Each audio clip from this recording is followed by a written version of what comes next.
Sepot. Tuduk. Oh, tentaraman. Tuduk.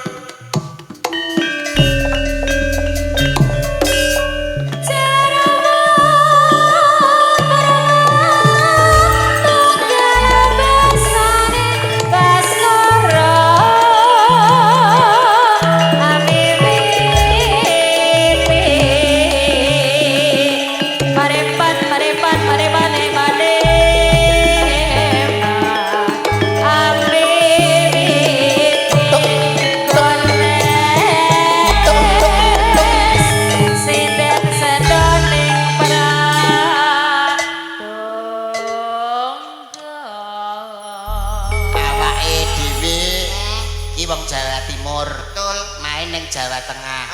Sopan Santun tata krama uda negara kudu digawa. Betul. Awit sopan santun kuwi agemane bangsa. Mulane tindak sapecak tembung saklimah jumangkaing suku mlebu metune napas kudu sing sarwa. Ati-ati aja nganti nyocok rasane penggale bapak ibu sing kepareng rawuh. Betul.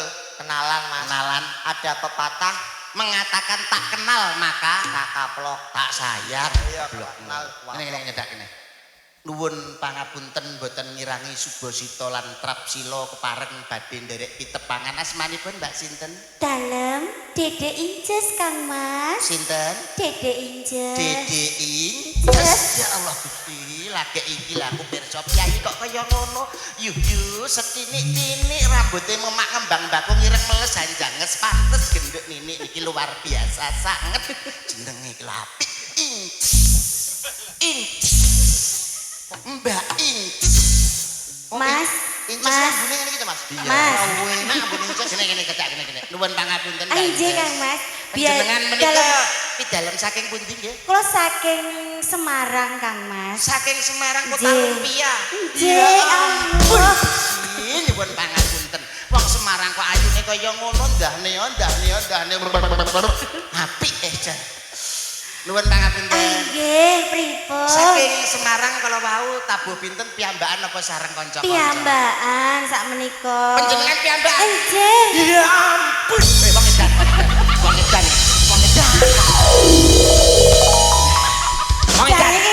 Tas wokrok brutune berarti. Mas, kowe iki aja anu lho, iki sopan santun lho iki.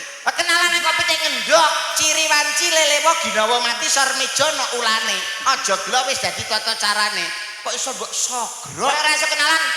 Mandura. Dwarawati Mandura. Iya lho, mundur. Sayang, Wela. Dalem Mas. kamu namanya siapa sayang? Dede Inces. Dede Inces. Inces. Ya ampun, Dede Mas, Inces. aku kok gila lho nyawang. Lho apa meneh kowe aku nyawang rai iki ya gila jane. Sampeyan gak seneng to karo raine? Aku Nek tekan ki- omah sesuk dicet, diplitur terus dicet digambari apa? Lah iki apa to Mas iki? Lho. Iki lho. Iki kok mak koyo bokong bayi lho. Bokong bayi iki dudu bokong bayi Lha apa? Bakso beranak. Oh, bakso beranak berarti sing disigar ngono kae ya, Mas. Disigar. Engko metu lomboke, metu Lomboke. daginge ngono kae, Daginge. metu baksone cilik-cilik. Mbok nyileh aku Mas kuwi, Mas. Anu apa aritmu ki tak sigare iki baksone, Mas. Nah iki lho Mbak apik. Lah iya. Mbak, Dalam masuk gundul ngene iki ana khasiatane. Khasiate apa? khasiate apa? Nek sing ngisor gak kuat gawe iki. Maksudnya apa, Mas? Kok sik tak Mesan kitake. iki. Sik isor gak kuat nganggo niki. Maksudnya yang ngisor gak kuat, mergawane gak kuat, pikirane sing dijokne. Oh. Nek tenagane kesel nganggo pikirane. Oh lah ngono. Nuwun kok. sewu, niki kula kok kangen kali panjenengan. Napa kepareng kula gandring? Gandrung kok gandring. Gandrung. Pitik napa piye? Slendro. Slendro. Asik. Slendro. Nek gak slendro ya pelok, slentem, mondol, Wis rane kono kabeh. Iya Mas, toprakan iki. ya toprakan. Ben kangen. Iya. Nuwun para tamu kakung Sumawana Putri ing kelenggan dalu punika sesarengan kalian paguyuban ketoprak kangen job ingkang dipun Kok kangen job lho Mas namine. gak enek jopi lepisan iki tok. Jenenge sing apik ketoprak. Agustusane udan. Ketoprak Kasedan Jati ya apik. kuburan. Ing dalu punika badhe hambabar lampan anenggih Sri Tanjung. Dumateng Bapak Ibu samudanipun wilujeng hamirsani ngantos paripurnaning adicara. Tuk tuk tuk tuk tuk tuk tuk tuk tuk.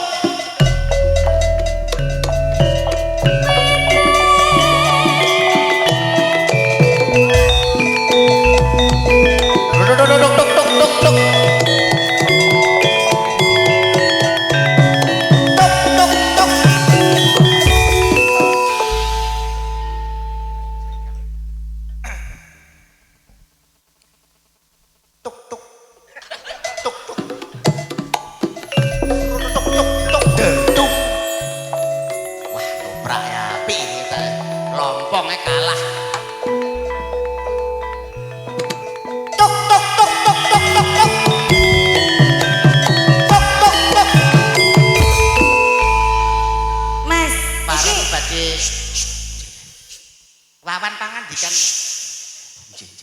Nggih. Tuk tuk.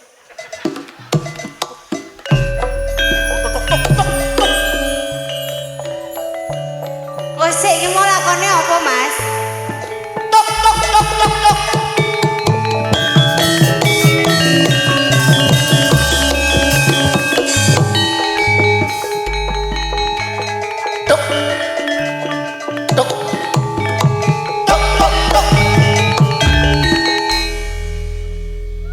Jandoprak saya sangat nggih, Pak nggih.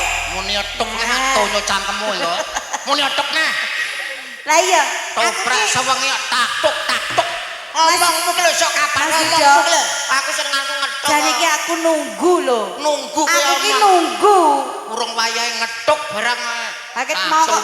Pelok iki pelok. Oh pelok. Slendrune mboten enten. Pelok tak ta? Oh alah. Gak usum Jawa Tengah slendru. Monggo. Si keparat murang to. Malah mbok tantang iki lho. Gandrung lho, Mas. Gandrung sing alus. Gandrung ki ya sing apik. Aku ki dilus-lus, nek perlu digendong. Wong aku Mbak Dila. Ngono kok malah ucuk-ucuk si keparat lho, Mas. Entang. Sing apik ngono lho, pinget ngono lho. Slendru lho. Sendro. Wiwi. Gawe tuban jar tuban. Oh, tuban.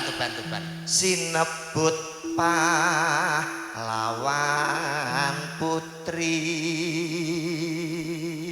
Yayi garwanipun Kakang wong manis. Yayi garwanipun Kakang wong manis. Mara diage caketo marang pun Kakang Yayi. Ora gage caketo marang pun. Apa panjalukmu bakal tak panjalukmu? turuti waton ora nyuwun mudhun lintang lan rembulan bebasan ning jagat.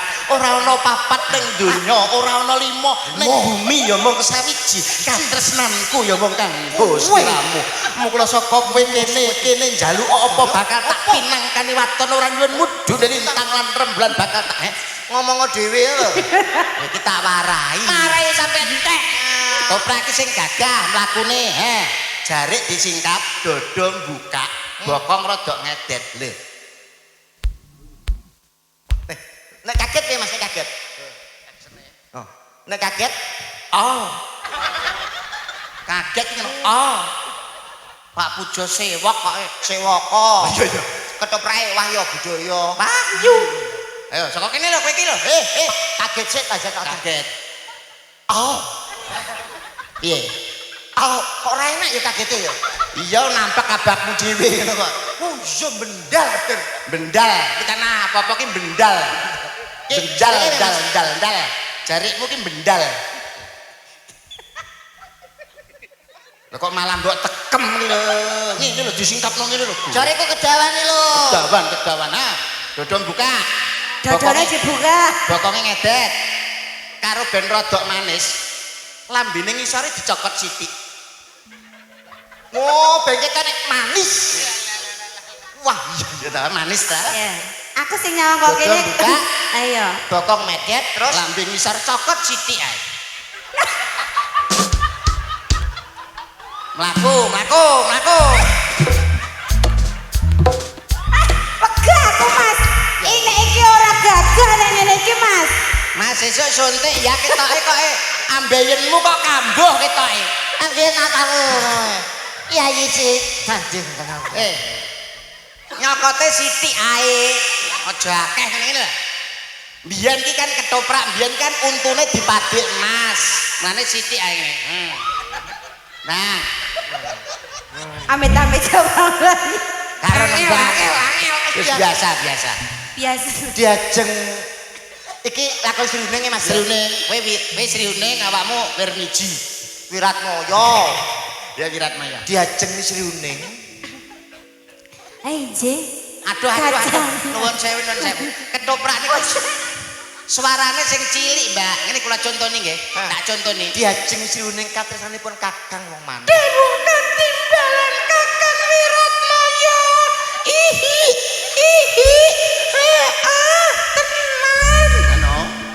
Nggih. Iya. Iya. Barane sing cilik. Dadi ben dirungono kabeh wonge wayu lho Mas ya. Dirungokne kok radio ketok nyaring. Iya. Bukan timbalan Kakang Mas. Ihi. Tenan. Diajeng sriuning katresanipun Kakang diajeng.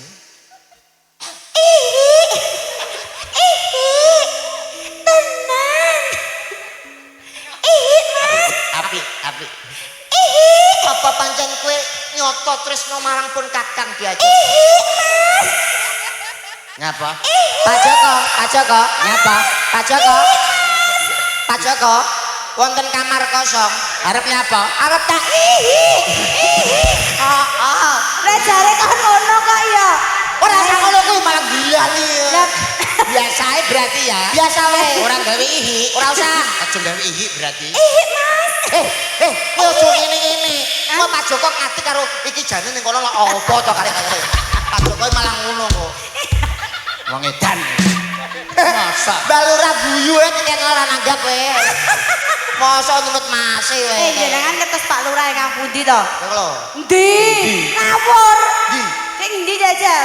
Oh, Oh sing endi? Ngawur Pak Lurah kok ngawur.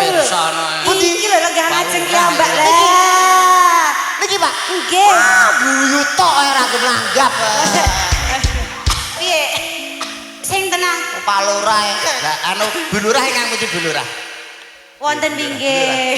Niki lho bulurah. Niki nggih. Niki nggih bulurah. Niki Pak. Nggih mboten enten Pak Lurah. Jadi duwe Pak. Alah. Niki lho Mas, kampret. Mbak Jeli bulurah. Kampret, Mbak Jeli kabeh bulurah jalur niki. duit. Bu Lurah nggih. Diajeng Sriuning. sinebut pahlawan putri. Ora usah. Pak Lurah Jangkrik sindene kosono layu mayare. Gak anu kurang anu piye? Tuh, ya Mas, anu sik. Ayo. Iki ketoke sekrupe ana sing sowan.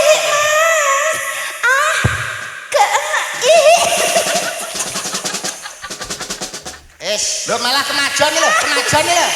Kemajon. Lho Lali. Oh, bengku loro lali. Ma, ora iso iki gosek. Gak iso sing benake nek ora Pak Lurah iki, Ma. Pak Lurah. Pak Lurah. Pak Lurah wis rato. Tambane iki ora ihi Pak Lurah. Piye? Apik-apik dipersani karo Beresan iki toprak tenan. Tawangkap karo Pak Joko cengengesan. Ya ora. Sinebut pahlawan putri. Apik suarane apik. Sri Uning bener. Tuban labuh tresno marang wirang. Alah. Malah tekan Jawa Timuran ngidung lho iki kok. Diajeng Sri Uning Enje. tekaku ning taman makam pahlawan kene. Alah. Taman Keputren, makam pahlawan gembokmu. Makam pahlawan kono kae. Taman Kaputren mergaku kapan karo kowe diajeng. Nggih, Kang Mas. Ora usah sumelang tresnaku karo sliramu tak ibaratke tresna suci labuh tresna Sambaya Putra. Apa kan? Labuh Tresna Sabaya Pati, Sambaya Putra jaranan nglentak ndasmu iku lho. Anggonku ngolehno sliramu. Anggonmu anggonmu ngolehno sliramu. Ayo ndang sak karepmu ndang. Putra Kanjeng Sira lawe. Sing. Upama kowe kelakon dadi garwanipun Kakang nyuwun apa Diajeng? Kula Kang Mas.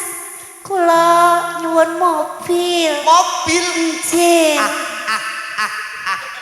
Apa ya kelakon? Lah. Aku rene ngebis kono mobil. Lah piye to Mas?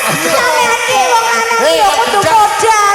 Wong gendeng toprak ki masih melarat ning dhuwur panggung iki ketoke sugih. Iya. Melarat. Aku ora duwe duit blas, Mas. Melarat ra apa-apa penting sombong topraki. Kok iso apa ya kelakon. Kowe bakal nyuwun mobil. Nyuwun mobil. Aja sumelang Diajeng. Apa meneh kok Jenengan tumbaske ya Mas. Omah tingkat 8 tingkat 10 bakal tak tumbaske awet aku salah sawijining satria kang sugih bondo sugih bandu Mas Picet Rajabana bakal tak tumblek-blek marang kowe waton kowe ra njaluk kudu tak ora menetake aku mosok kowe pojok tidak. Ngomong. Apa kaget? Ya Allah Gusti nyuwun ngapura. Gusti nyuwun ngapura ya Allah ya Allah ya Allah. Enek wong to, wong ngomong kok ngantek-kentekan abab ini ra kowe penek el. Ngomongmu ki alon-alon ae. Baleni kene lho, Baleni alon. ngomongmu sing apik ngono. Alon-alon nek ngono ki mau muncrat kabeh.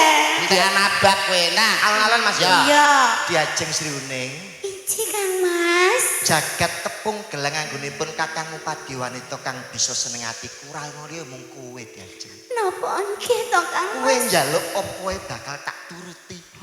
Apik. Awet aku salah sawijining satria kang sugih bondo sugih bandu Mas Picet Rajabana lho bakal tak tumplek-blek karo kowe waton kowe ra njaluk mudun lintang ora blas ajab pinakane mulo kowe kudu mindang mojo karo ngono Diajeng. Wah, Angel ketoprak angel Mas wis. Kowe nek ra iso tak warai, Ngene lho tak warai. Gobloke. Iya iki garwanipun Kakang. Cek Kang Mas. Iki karo tarik napas. Ra mungkin kentekan ambekan. Ana spasine nggo tarik napas. kejal piye Mas?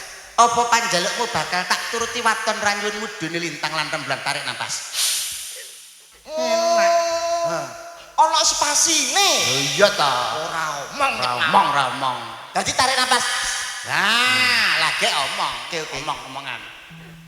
Alah iki opo iki kok. Jaremu ngene. Ora iki ora. Ngene iki mau tarik napas. Iya. Omong sik lagi tarik napas. Kok kencang napas nih? Ngomong sik lagi tarik napas kok. Ngomong ae. Ya Diajeng Sri Uning katresanipun Kakang. tarik. Lah apik iki. Ra mungkin kentekan kowe. Apa pancen kowe tresno marang pun aku? Tarik. Cek Kang Mas. Jagat tepung gelang anggonipun Kakang Upadi. Tarik. Wanita kang bisa gawe seneng ati kurang. Tarik. Upama kowe nyuwun wae Tarik. tak kurang. Awet aku salah sawet. Tarik. Sugih bondo sugih bandu. Tarik. Mas Picet Rajabana. Tarik. Enggak kasih tak jenenge asmamu piye to kowe? Ketoprak kok ora tarik kowe. Lah timbang kentekan napas kok kowe. Dok prangkung bojone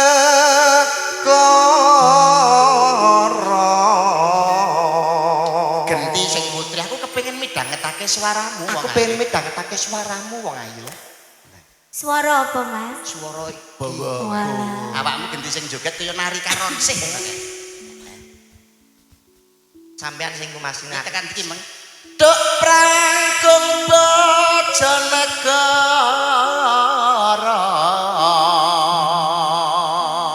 ulat tawing ukel karno lumaksana Mas lumaksana iya srisik lah lho kok malah bebek-bebekane piye ta iki dalane anjor aku nonton dalan. dalan anjir Duk prangkung bojonegara bebela Wiratmaya tan burung srihuning gugur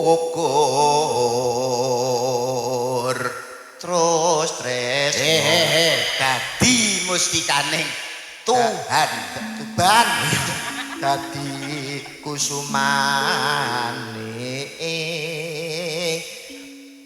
Tuban ki sunane Bapak Joko di dawahke lagune Jineman Yamet Kudasi. alah sing ndi iki kok iso Ora enak. ya lagune iki wae iki wae Sriuning ya kena liyane ya iso Nah, liyane wis manut sing Slendro apa, Nduk? Sri uning nggih. Nggih. siap